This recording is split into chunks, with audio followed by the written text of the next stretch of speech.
বঙ্গবন্ধু যেখানে আমরা আছি সেখানে ভোরবেলা পর্যন্ত আপনার স্লোগান দিলেন, কিন্তু আমার বাবার লাশ 32 নম্বর সিঁড়িতে পড়ে রইল। আপনাকে উকি দিয়ে দেখলেন না। ঢাকা শহরে একটি মিছিল বেরোলো না। বাংলাদেশে কোথাও কোনো আওয়ামী লীগের লোক খুঁজে পাওয়া গেল না। ঢাকার মিষ্টি দোকানগুলো খালি হয়ে গেল, সবাই আনন্দ উৎসব করলো। আমার বাবা যে রিলিফের কাপড় বিলি করতেন, সেই রিলিফের কাপড় দিয়ে আমার বাবার কাপড় হয়েছে মাত্র 5 জন লোক জানা যাচ্ছিলেন।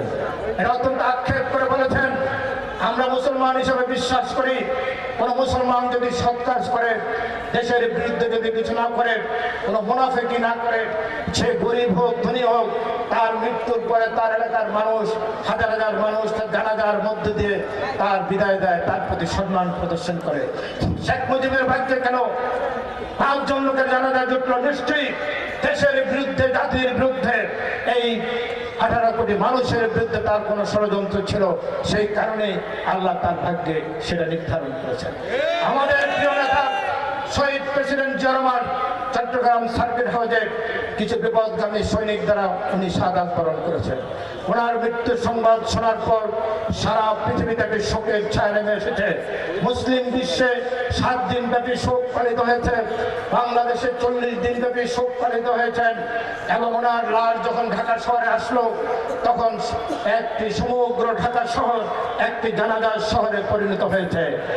কোটি কোটি মানুষ সেই জানাজা অংশগ্রহণ করেছেন। 1450 বছর আগে ইসলাম ধর্ম প্রবর্তিত হওয়ার পর আজ পর্যন্ত কোন মুসলমান বা কোন মুসলমান রাষ্ট্রপ্রধানের ভাগ্যে এত কোটি কোটি মানুষের জানাজা জুটে নাই। এই জানাজার মধ্য দিয়ে প্রমাণিত হয়েছেন শহীদ প্রেসিডেন্ট জিয়া রহমান শতাব্দীর একজন শ্রেষ্ঠ রাষ্ট্রনায়ক ছিলেন, একজন খাঁটি মুমিন মুসলমান ছিলেন, একজন আল্লাহর ওলি ছিলেন।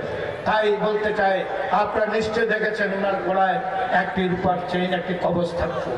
এটা দেখেছেন তো আপনারা? ছবিতে আছে। ওনার মৃত্যুর সময় ছিল, এটি কি ছিল জানেন?